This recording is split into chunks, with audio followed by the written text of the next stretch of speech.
जय हिंद साथियों, आप सभी का स्वागत है मेरे YouTube चैनल HCGK पॉइंट में।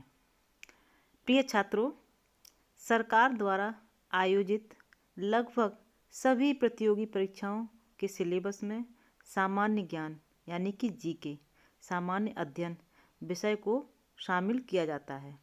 इसी बात को ध्यान में रखते हुए आज की इस वीडियो में उन सभी महत्वपूर्ण प्रश्नों को लिया गया है जो अधिकांश परीक्षाओं में बार बार पूछे गए हैं। अभी जल्दी में ही परीक्षाएं होने वाली हैं। UP police constable 2024, SSC GD 2024, UP TET, railway और तमाम ऐसी परीक्षाएं जल्दी ही होने वाली हैं और आप उनकी तैयारी भी कर रहे हैं। तो ये वीडियो आपके लिए बहुत महत्वपूर्ण साबित होगी। तो बिना किसी देरी के वीडियो शुरू करते हैं और पहला सवाल है आपके सामने।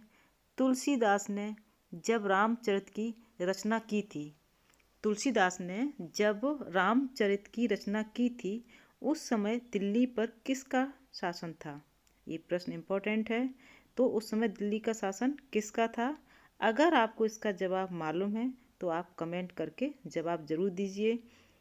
तो सबसे पहले इसका आंसर है अकबर। तुलसीदास ने जब रामचरितमानस की रचना की थी उस समय दिल्ली पर अकबर का शासन था। और थोड़ा स्पष्ट इस प्रश्न को और करते हैं। तुलसीदास ने रामचरितमानस अकबर के शासन काल के दौरान लिखी थी। रामचरितमानस की रचना अयोध्या, वाराणसी और चित्रकूट में हुई थी। कभी कभी कई जिलों के नाम लिख देते हैं और फिर कहते हैं इसमें से कौन सा वो जिला नहीं है जहाँ पर रामचरितमानस की रचना हुई। तो इस तरह से ही प्रश्न आ जाते हैं। तुलसीदास विलियम शेक्सपियर के समकालीन थे।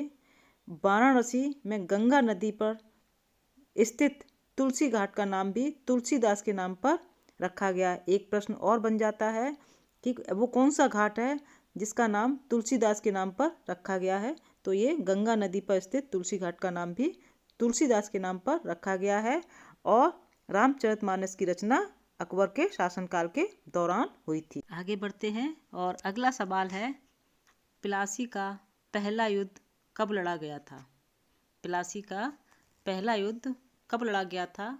1757 में, 1758 में, 1657 में या फिर 1858 में? इसका सही जवाब हो जाएगा 1757 में। प्लासी का पहला युद्ध 1757 में ब्रिटिश ईस्ट इंडिया कंपनी और बंगाल के नवाब सिराजुद्दौला के बीच लड़ा गया था और ये युद्ध रॉबर्ट क्लाइव के नेतृत्व में लड़ा गया था। इस लड़ाई ने भारत में ब्रिटिश साम्राज्य की नींव रखी। आगे बढ़ते हैं और अगला सवाल है, दिल्ली की गद्दी पर बैठने वाला अंतिम हिंदू शासक कौन था? दिल्ली की गद्दी पर बैठने वाला अंतिम हिंदू शासक कौन था? ये आपके ऑप्शन है और इसमें सही जवाब हो जाएगा हेमचंद्र। हेमचंद्र दिल्ली साम्राज्य का अंतिम हिंदू शासक था। हेमचंद्र का जन्म धंधुका में हुआ था जो इस समय वर्तमान में गुजरात में है और हेमचंद्र का मूल नाम था चांगदेव और कुमारपाल के शासनकाल में उनके हेमचंद्र सलाहकार थे, कुमारपाल के सलाहकार थे। तो इस तरह से हेमचंद्र दिल्ली साम्राज्य के अंतिम हिंदू शासक माना जाता है। आगे बढ़ते हैं और अगला सवाल है, भारत के सबसे बड़ी समुद्र खाड़ी का क्या नाम है? सबसे बड़ी समुद्र खाड़ी कौन सी है? तो आपके ये ऑप्शन है और सही जवाब हो जाएगा बंगाल की खाड़ी। भारत के सबसे बड़ी समुद्र खाड़ी बंगाल की खाड़ी है और हिंद महासागर का पूर्वोत्तर भाग है। और थोड़ा समझ लेते हैं। भारत एवं शेष श्रीलंका, उत्तर से बांग्लादेश एवं पूर्वी ओर से बर्मा तथा अंडमान निकोबार द्वीप समूह से घिरी हुई है बंगाल की खाड़ी। आपका सवाल आपके सामने है, किस देश में एक दलीय शासन व्यवस्था है? किस देश में एक दलीय शासन व्यवस्था है? हमारे पास ऑप्शन है भारत, चीन, अमेरिका, ब्रिटेन। अगर आपको इसका सही जवाब मालूम है तो कमेंट करके जवाब दीजिए। और इस प्रश्न का सही जवाब हो जाएगा चीन। चीन, क्योंकि वहाँ सिर्फ एक ही राजनीतिक पार्टी है और इसलिए वहाँ पर एक दलीय शासन व्यवस्था है, यानी कि कम्युनिस्ट पार्टी। आगे बढ़ते हैं और आपका सवाल आपके सामने है। एमनेस्टी इंटरनेशनल क्या होता है? एमनेस्टी इंटरनेशनल क्या होता है? हमारे सामने ऑप्शन है। अगर आपको सही जवाब मालूम है तो कमेंट करें। और इन 4 ऑप्शन में सही ऑप्शन हमारा है मानवाधिकार संगठन। मानवाधिकार संगठन एमनेस्टी इंटरनेशनल कहते हैं। गोभी मरुस्थल किस देश में स्थित है? तो ये कहाँ पर है? तो हमारे सामने ऑप्शन है और हमारा सही ऑप्शन है मंगोलिया। मंगोलिया में गोभी मरुस्थल स्थित है और यह एशिया का सबसे बड़ा रेगिस्तान है। ये भी प्रश्न आ सकता है, गोभी मरुस्थल किस देश में स्थित है? ये तो प्रश्न है ही, इसके साथ साथ ये एशिया का सबसे बड़ा रेगिस्तान है, यानी कि एशिया का सबसे बड़ा रेगिस्तान कौन सा है? तो आप बता सकते हैं गोभी मरुस्थल। यह दुनिया का 5वां सबसे बड़ा रेगिस्तान है, तो ये प्रश्न भी आ सकता है, दुनिया का सबसे 5वां बड़ा रेगिस्तान कौन सा है? तो ये 2-3 जवाब हैं जो आप इसमें बन रहे हैं, तो आप आसानी से कर सकते हैं तीनों सवाल को, कैसे भी आ जाएं। आगे बढ़ते हैं और अगला सवाल है, भारत का सर्वोच्च पर्वत शिखर कौन सा है? भारत का सर्वोच्च पर्वत शिखर कौन सा है?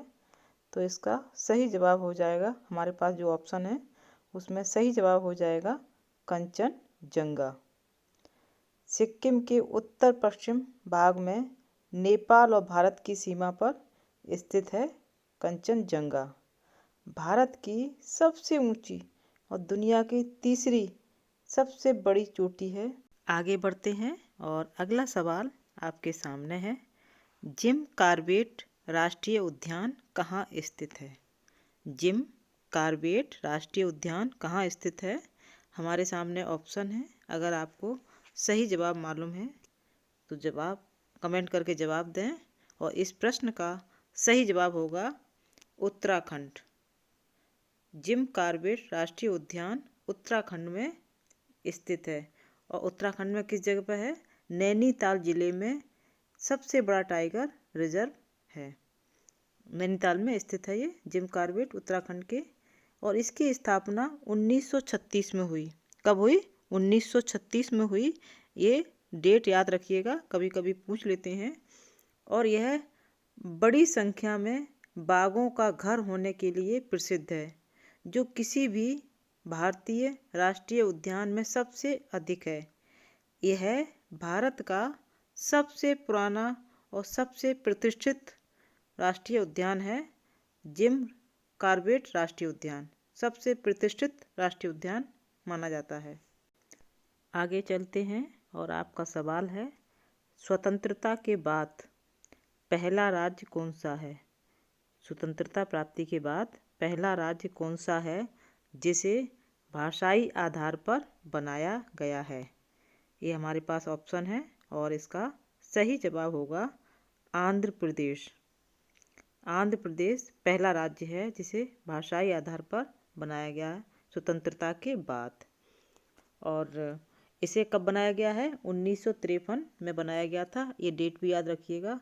स्वतंत्रता के बाद भाषाई आधार पर बना भारत का पहला राज्य आंध्र प्रदेश 1953 में बनाया गया था।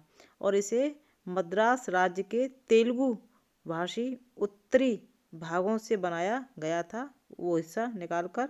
और इसके परिणाम स्वरूप 1 अक्टूबर 1953 को तेलुगु भाषी लोगों के लिए भाषाई आधार पर आंध्र राज्य, ध्यान रखिएगा, आंध्र राज्य पहले राज्य का निर्माण हुआ था। उसके बाद इसका नाम बदलकर आंध्र प्रदेश कर दिया।